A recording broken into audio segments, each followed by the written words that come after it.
Hey WhatsApp guys and welcome back to my channel.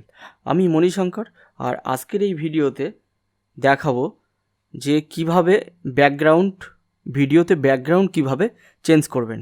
তো এই background change করার জন্যে আমাদের দরকার পেছনে একটা শ্যুট করার সময় পেছন দিকে একটা গ্রিন স্ক্রিন দিয়ে শ্যুট করতে হবে, এবং মনে রাখবেন এটার লাইটিং কন্ডিশান কিন্তু খুব গুড হতে হবে, তাহলে কিন্তু খুব ভালোভাবে আর কি ব্যাকগ্রাউন্ড চেঞ্জটা খুব দারুণভাবে করা যাবে। তো আমি কিভাবে ব্যাকগ্রাউন্ড চেঞ্জ করতে হবে সেটা আমি এই ভিডিওতে দেখাবো। তো আমি যে সফটওয়্যারটাতে ইউজ করছি এটা হচ্ছে প্রিমিয়ার প্রো। তো প্রিমিয়ার প্রো CC 2018। তো এই সফটওয়্যার থেকে কিভাবে ব্যাকগ্রাউন্ড চেঞ্জ করবেন গ্রিন স্ক্রিন দিয়ে, ঠিক আছে, তো সেটা আমি এই ভিডিওতে দেখাবো। আর অলরেডি ফিল্মোরাতে কীভাবে ব্যাকগ্রাউন্ড চেঞ্জ করা হয় গ্রিন স্ক্রিনের মাধ্যমে অলরেডি আমার চ্যানেলে আছে। তো সেটা যদি দেখতে চান সেটা আমি আই বাটনে দিয়ে রাখবো, ওটা চেক আউট করতে পারেন। তো চলুন প্রসেসটা দেখাই কিভাবে ব্যাকগ্রাউন্ডটাকে রিমুভ করবেন, কিভাবে ব্যাকগ্রাউন্ডটাকে রিমুভ করে অন্য একটা আলাদা ব্যাকগ্রাউন্ড আপনি আপনার ভিডিওতে কিন্তু লাগাতে পারেন, সেটা এই ভিডিওতে দেখাবো। তো চলুন শুরু করা যাক।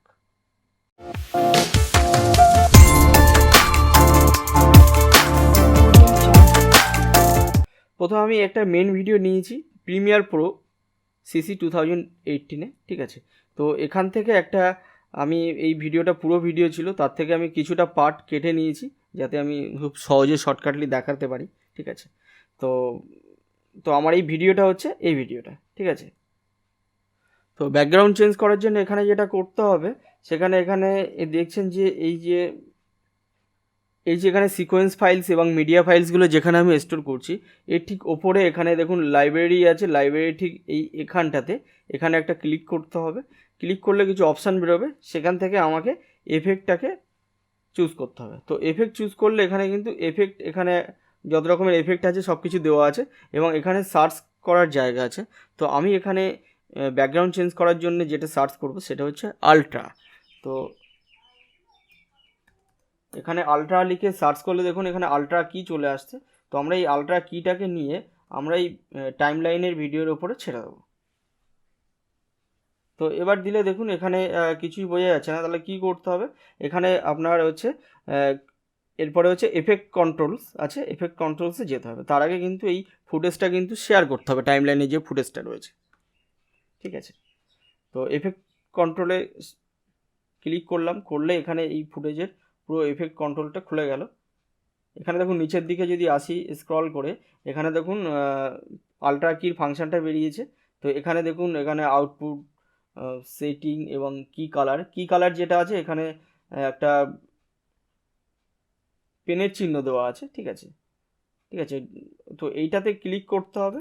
ক্লিক করে এখানে যে গ্রিন স্ক্রিন আছে গ্রিন স্ক্রিনের ওপরে ক্লিক করতে হবে, ঠিক আছে। দেখুন আমি যেই ক্লিক করলাম এই পেনের চিহ্নটাতে, তো মাউস পয়েন্টারটা কিন্তু এখন আমার পেনের আইকন নিয়ে নিয়েছে। তো এটাতে আমি ক্লিক করব এই গ্রিন স্ক্রিনের ওপরে, ঠিক আছে। তো দেখুন আমার ব্যাকগ্রাউন্ডটা কিন্তু ব্ল্যাক হয়ে গেছে। অ্যাকচুয়ালি ব্ল্যাকটাকে পুরোপুরি ব্ল্যাক করতে হবে, কিন্তু কিছু কিছু জায়গা কিন্তু হোয়াইট হোয়াইট আছে, ঠিক আছে। তো এটাকে ঠিক করতে গেলে কি করতে হবে, যেটা হচ্ছে এখানে ম্যাট জেনারেশন বলে যে অপশানটা দেখতে পাচ্ছেন, এখানে আমি ক্লিক করলে ম্যাট জেনারেশনের কিন্তু এটা কিন্তু সব কিছু অপশানগুলো খুলে গেল, এক্সপ্লোর হলো। তো এখানে আমি দেখুন এখানে অনেক কিছু আছে, ট্রান্সপারেন্সি, হাইলাইট, শ্যাডো, টলারেন্স, ঠিক আছে। যেগুলো যা আছে সেগুলো আমি সেইগুলোই রাখছি। আমি জাস্ট এখানে পেডেস্টাল আছে, তো পেডেস্টালটাতে আমি একটু বাড়াবো। তো পেডেস্টালটা যদি দেখুন আমি যতটা বাড়িয়ে দিলাম কিন্তু পুরোপুরি কিন্তু ব্ল্যাক হতে থাকছে, ঠিক আছে। দেখুন তো পুরোপুরি প্রায় ব্ল্যাকই হয়ে গেছে, ঠিক আছে। এই সাইডটা ডান সাইডটা কিছু কিছু জায়গা একটু হোয়াইট আছে। তো আমি এটা ধরুন যদি 70 করে দিই, তাহলে এটা 70 করে দিলাম। তো ঠিক আছে, তো এটাকে আমি একটু জাস্ট টলারেন্স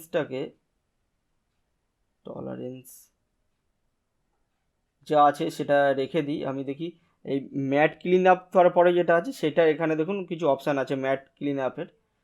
তো সেখানে কিছু চোখ, সফটেন, কন্ট্রাস্ট এবং মিড পয়েন্ট আছে। আমি এই চোখটাকে একটু আমি জাস্ট বাড়িয়ে দেবো।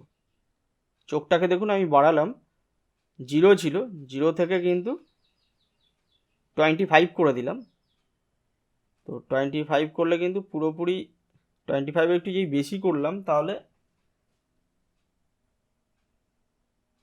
এটা যদি আমি 50 করে দিই, দেখি,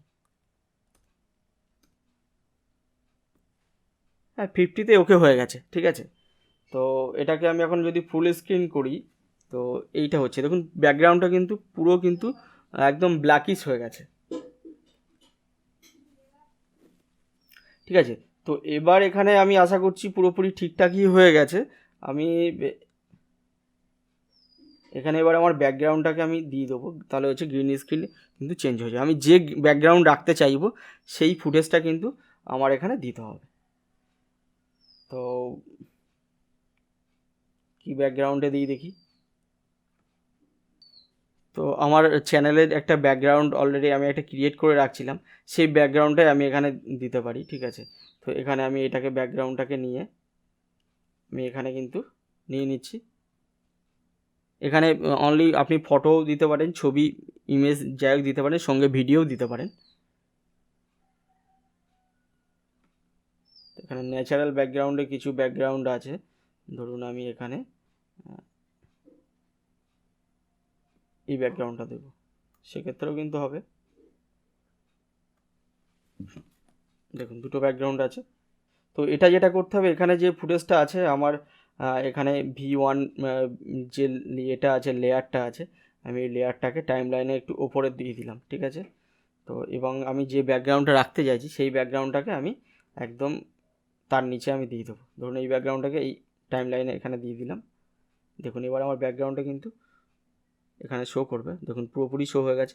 শুধুমাত্র এই ডান সাইডে এখানে একটু কিন্তু একটু জাস্ট হোয়াইটিশ আছে, ঠিক আছে। তো সেটা করার জন্য আমি জাস্ট এখানে চোখটাকে আমি জাস্ট আরেকটু বাড়িয়ে দেবো। আমি এখানে 50 করেছিলাম, এখানে 60 করে দেবো, তাহলে আশা করছি ঠিক হয়ে যাবে।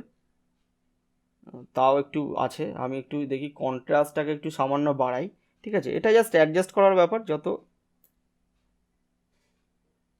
দেখুন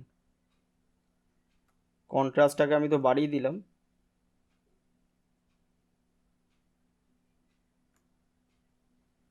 25 দিলেই ঠিক আছে, এনাফ, ঠিক আছে। তো এইভাবে কিন্তু চেঞ্জ করতে পারি আমরা এখানে।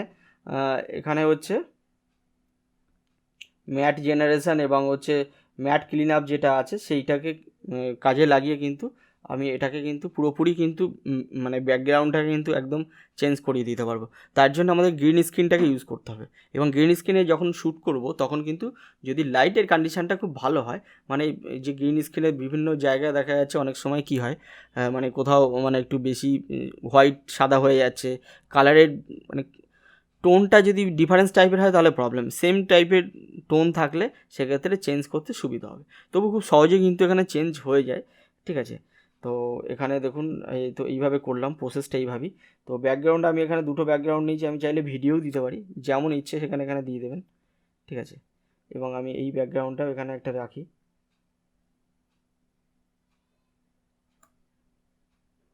এটাও ব্যাকগ্রাউন্ড চেঞ্জ হয়ে গেছে, ঠিক আছে। ও তো ওটা ভিডিওর এটা একটু ছোট আছে ব্যাকগ্রাউন্ডটা, তো এটাকে আমি সিলেক্ট করে আমি একটু সাইজটা বড় করে দেবো,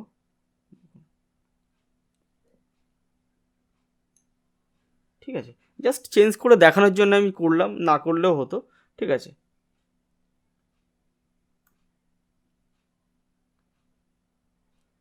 তো দেখুন আমি এটাকে ফুল স্ক্রিন করে একবার প্রেস করলাম,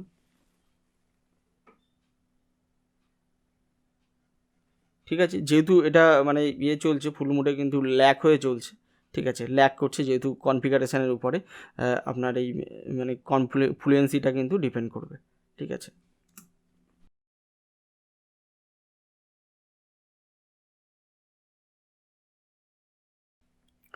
তো এইভাবে আপনি প্রিমিয়ার প্রো থেকে কিন্তু আপনার ভিডিওর ব্যাকগ্রাউন্ড কিন্তু আপনি চেঞ্জ করতে পারবেন, ঠিক আছে। ভিডিওর ব্যাকগ্রাউন্ডে ইমেজ কিংবা আপনি যে কোনো ভিডিও আপনি যা পছন্দ মতো আপনি কিন্তু ফুটেজ আপনার ব্যাকগ্রাউন্ডে দিতে পারেন। ঠিক আছে, তো আশা করি ভিডিওটি ভীষণ হেল্পফুল হয়েছে। আর যদি সত্যি ভিডিওটি ভীষণ হেল্পফুল হয় তাহলে লাইক করুন আর বন্ধুদেরকে শেয়ার করুন। আর চ্যানেলটিতে যদি প্রথমবারের জন্য দেখেন তাহলে অবশ্যই কিন্তু সাবস্ক্রাইব করে নিন এবং পাশে থাকা বেল আইকনে ক্লিক করে অবশ্যই নোটিফিকেশান অন করে নিন, যাতে পরবর্তী ভিডিও আপলোড করার সাথে সাথে প্রথমেই নোটিফিকেশান পেয়ে যান। দেখা হবে পরের ভিডিওতে। ততদিন ভালো থাকুন, সুস্থ থাকুন এবং সবাইকে সুস্থ রাখুন। ধন্যবাদ।